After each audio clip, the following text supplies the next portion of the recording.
जय हिंद मित्रांनो, एक्झाम जागरवर तुम्हा सर्वांचं पुन्हा एकदा स्वागत आहे.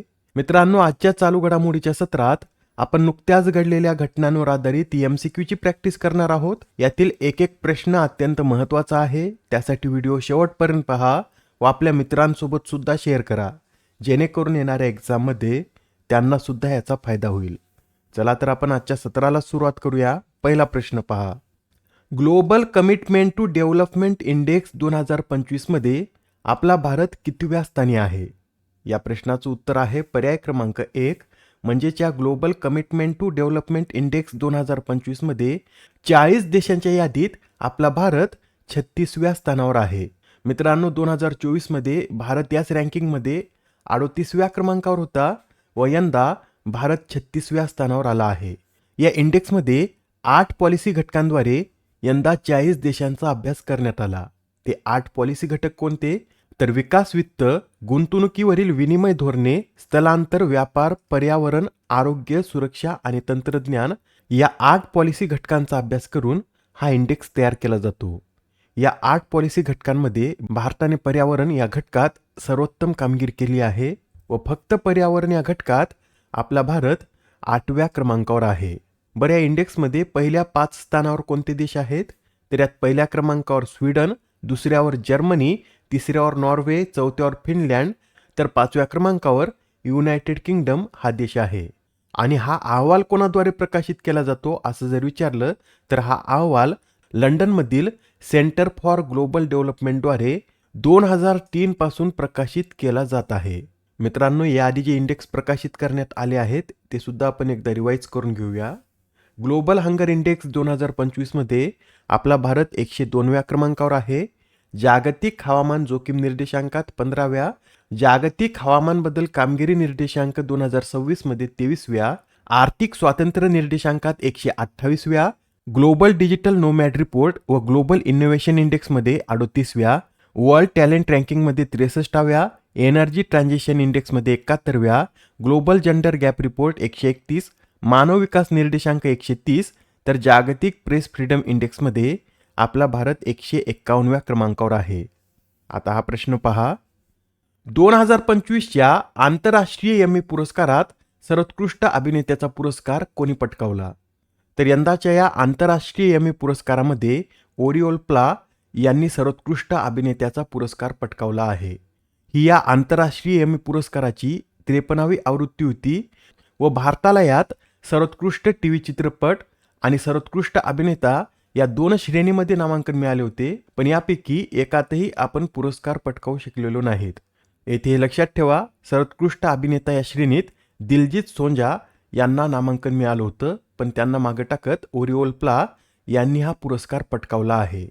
आणि मित्रांनो, या आंतरराष्ट्रीय एम्मी पुरस्काराला एम्मी पुरस्काराशी कन्फ्यूज करू नका. एम्मी पुरस्कार आणि इंटरनॅशनल एम्मी पुरस्कार हे वेगवेगळे पुरस्कार आहेत. एम्मी पुरस्कार कोणाला दिला जातो? तर USA मध्ये तयार झालेल्या TV वेब प्रोग्रामला हा पुरस्कार दिला जातो. तर इंटरनॅशनल एम्मी अवॉर्ड हा USAच्या बाहेर निर्मित TV वेब प्रोग्राम्सना दिला जातो. आणि या इंटरनॅशनल एम्मी पुरस्काराचं आयोजन कोणाद्वारे केलं जातं? तर international academy of television arts and science या संस्थेद्वारे या पुरस्काराचं आयोजन केलं जातं. यंदा या इंटरनॅशनल एम्मी अवॉर्डमध्ये सर्वोत्कृष्ट टीव्ही चित्रपटाचा पुरस्कार लॉस्ट बॉईज अँड फेरियजला मिळाला. सर्वोत्कृष्ट अभिनेत्रीचा पुरस्कार ॲना मॅक्सवेल मॉर्टिन, सर्वोत्तम नाटक मालिका रिव्हल्स, सर्वोत्तम विनोदी लुडविक, सर्वोत्तम माहितीपट हेल जम्पर, सर्वोत्तम टेलिनोवेला देहा, सर्वोत्कृष्ट किड्स ॲनिमेशन हा पुरस्कार ब्लुई, तर सर्वोत्तम किड्स लाईव्ह ॲक्शनचा पुरस्कार फॉलनला मिळालेला आहे. पुढील प्रश्न. ICC men's T20 world cup 2026 साठी टुर्नामेंट अँबॅसिडर म्हणून कोणाची नियुक्ती करण्यात आली? तर आता 2026 मध्ये जो T20 वर्ल्ड कप होणार आहे त्याची टुर्नामेंट अँबॅसिडर म्हणून भारताच्या रोहित शर्मा यांची निवड करण्यात आली आहे. मित्रांनो, 2024 मध्ये जो T20 वर्ल्ड कप झाला होता त्याचं विजेतेपद भारताने पटकावलं होतं व त्या भारतीय संघाचं नेतृत्व कोणी केलं? तर रोहित शर्मा यांनीच त्या भारतीय संघाचं नेतृत्व केलं होतं. आणि आता त्यांचीच पुढच्या T20 साठी टुर्नामेंट अँबॅसिडर म्हणून नियुक्ती करण्यात आली. आणि 2026 मध्ये जो T20 वर्ल्ड कप आहे याची कितवी आवृत्ती असेल? तर याची ही 10वी आवृत्ती असेल व याचं आयोजन भारत आणि श्रीलंका या दोन देशांमध्ये संयुक्तपणे करण्यात येणार आहे. ही स्पर्धा 7 फेब्रुवारी ते 8 मार्च दरम्यान पार पडेल. आता नियुक्तीवर आधारित प्रश्न पहा. नालसाच्या कार्यकारी अध्यक्षपदी कोणाची नियुक्ती करण्यात आली? तर आता नालसाच्या कार्यकारी अध्यक्षपदी विक्रमनाथ यांची नियुक्ती करण्यात आली. मित्रांनो, याआधी या पदावर न्यायमूर्ती सूर्यकांत शर्मा हे कार्यरत होते, पण आता ते सरन्यायाधीश बनल्यामुळे हे पद रिक्त झालं व या पदावर विक्रमनाथ यांची नियुक्ती करण्यात आली. आणि विक्रमनाथ हे आधी सर्वोच्च न्यायालयाच्या कायदेशीर सेवा समितीचे अध्यक्ष म्हणून कार्यरत होते व त्यांची नियुक्ती नालसावर करण्यात आल्यामुळे हे पद रिक्त झालं व या पदावर कोणाची नियुक्ती करण्यात आली? तर या पदावर जितेंद्र कुमार माहेश्वरी यांची नियुक्ती करण्यात आली. नोट करून घ्या, सर्वोच्च न्यायालयाच्या कायदेशीर सेवा समितीचे नवे अध्यक्ष हे जितेंद्र कुमार माहेश्वरी बनले आहेत. तर नालसाचे अध्यक्ष कोण बनलेत? तर विक्रमनाथ हे नालसाचे अध्यक्ष बनलेत. नालसाचं फुल फॉर्म काय आहे? तर नॅशनल लीगल सर्व्हिस अथॉरिटी व याची स्थापना कायदेशीर सेवा प्राधिकरण कायदा 1987 अंतर्गत 9 नोव्हेंबर 1995 रोजी करण्यात आली. या नालसाचा मुख्य उद्देश काय? तर गरीब, दुर्बल, वंचित व सामाजिकदृष्ट्या दुर्लक्षित लोकांना मोफत कायदेशीर सहाय्य उपलब्ध करून देणे यासाठीच या नालसाची स्थापना करण्यात आली. आता हा प्रश्न पहा काय म्हणतो. मित्रांनो, भारत आणि नेपाळ या दोन देशांदरम्यान सूर्यकिरण हा युद्धाभ्यास आयोजित केला जातो व यंदा हा युद्धाभ्यास कोणत्या राज्यात आयोजित करण्यात आला हेच आपल्याला या प्रश्नात सांगायचं आहे. या प्रश्नाचं उत्तर आहे पर्याय क्रमांक 1, म्हणजेच यंदाचा हा सूर्यकिरण युद्धाभ्यास उत्तराखंड या राज्यात आयोजित करण्यात आला आहे. उत्तराखंडमध्ये कुठे? तर उत्तराखंडमधील पितोरगड येथे हा युद्धाभ्यास 25 नोव्हेंबर पासून सुरू झाला असून हा युद्धाभ्यास 8 डिसेंबर पर्यंत चालेल. या युद्धाभ्यासाची कितवी आवृत्ती आहे? तर सूर्यकिरण या युद्धाभ्यासाची ही 19वी आवृत्ती आहे. बरं, तुम्हाला हे लक्षात आहे का? अलीकडेच आपण पाहिलं होतं की अजय वारियर या युद्धाभ्यासाची 8वी आवृत्ती ही 17 नोव्हेंबरला सुरू झाली असून हा युद्धाभ्यास 30 नोव्हेंबर पर्यंत चालणार आहे व हा युद्धाभ्यास भारत व ब्रिटन या दोन देशांदरम्यान आयोजित केला जातो व यंदा याचं आयोजन कुठे करण्यात येत आहे?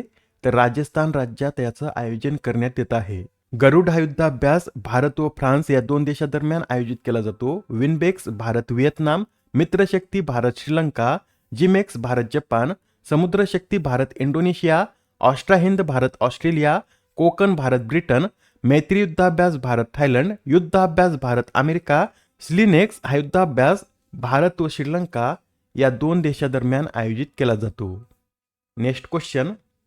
अलीकडेच कोणत्या राज्याने रायथन्ना मिकोसम ही योजना सुरू केली? तर ही जी रायथन्ना मिकोसम योजना आहे ही आंध्र प्रदेश या राज्याद्वारे सुरू करण्यात आली. या योजनेचा उद्देश काय? तर या उपक्रमाची उद्दिष्ट जलसुरक्षा मजबूत करणे, मागणी केंद्रित शेतीला प्रोत्साहन देणे, कृषी तंत्रज्ञानाचा अवलंब वाढवणे, अन्न प्रक्रिया वाढवणे आणि 5 कलमी सूत्रांतर्गत शेतकऱ्यांना पूर्ण सरकारी मदत प्रदान करणे हे आहे. लक्षात ठेवा, रायथन्ना मिकोसम योजना आंध्र प्रदेशद्वारे शेतकऱ्याच्या विकासासाठी सुरू करण्यात आली. Next question. केंद्र सरकारने जम्मू आणि काश्मीरसाठी महात्मा गांधी राष्ट्रीय ग्रामीण रोजगार हमी कायद्याअंतर्गत प्रति व्यक्ती कामाचे दिवस किती करण्यास मान्यता दिली? मित्रांनो, तुम्हाला हे तर माहितीच असेल की मनरेगा अंतर्गत प्रति व्यक्ती कामाचे दिवस हे 100 असतात, पण आता केंद्र सरकारने जम्मू आणि काश्मीरसाठी हे दिवस 150 इतके केले आहेत. बरं, हे 50 दिवस का वाढवण्यात आले? तर अशी शिफारस कृषी आणि शेतकरी कल्याण विभागाने केली होती. या मनरेगा योजनेविषयी माहिती सांगायची झाली तर नरेगा कायदा 2005 अंतर्गत ही योजना 2 फेब्रुवारी 2006 रोजी देशातील 200 जिल्ह्यात सुरू करण्यात आली व 1 एप्रिल 2008 पासून संपूर्ण देशात ही योजना लागू करण्यात आली.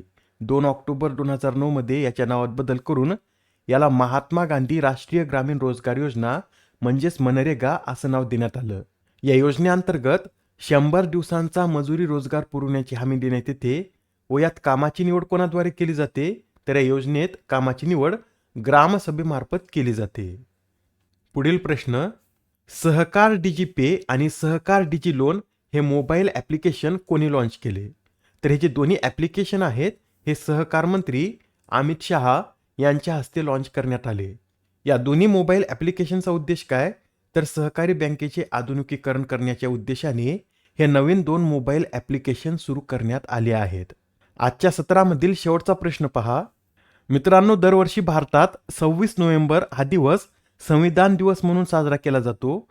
आणि या प्रश्नात आपल्याला काय सांगायचंय, तर 26 नोव्हेंबर हा संविधान दिवस म्हणून कधीपासून साजरा करण्यात येत आहे. या प्रश्नाचं उत्तर आहे पर्याय क्रमांक 4, म्हणजेच 2015 पासून 26 नोव्हेंबर या तारखेला संविधान दिवस साजरा करण्यात येत आहे. 26 नोव्हेंबरलाच हा दिवस का साजरा केला जातो, तर 26 नोव्हेंबर 1949 रोजी संविधान सभेने राज्यघटना स्वीकारली होती व त्याच्या स्मरणार्थच 26 नोव्हेंबर हा संविधान दिवस म्हणून साजरा केला जातो. या आधीच्या सत्रामध्ये तुमच्यासाठीचा प्रश्न होता, 5व्या खेलो इंडिया युनिव्हर्सिटी गेम्सचं आयोजन कोणत्या राज्यात करण्यात येत आहे.